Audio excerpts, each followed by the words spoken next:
Okay, good morning mga kalapatid. So, ayan. One ay yung ating ibon.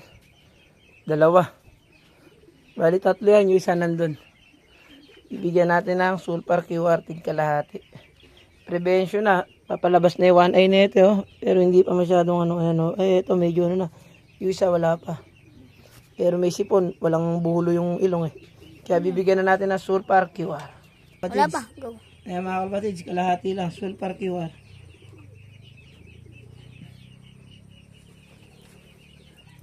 Tapos ibubukod muna natin to para hindi makakain kasi 2 hours bago kumain kailangan. Nagbibigay na tayo na ito, mamaya natin sila pakakainin. Okay, yan. Ito naman yung isa mga kalapatids, bigyan din natin tigkalahati sila. Ito sipon to, sipon. Prevention na natin yan. Ayan. Pag ganyan kung mga kalapatids ang ilong, sipon na yan. Ayan, okay, ang kita wala siyang south yan, south. Sinipon. Maulan kasi ang panahon mga kalapatids. Kaya kailangan meron tayo laging baong sulfur QR para sa mga alaga natin. Gawa ng battlecock. Dahil sa battlecock, lagi kang lamang.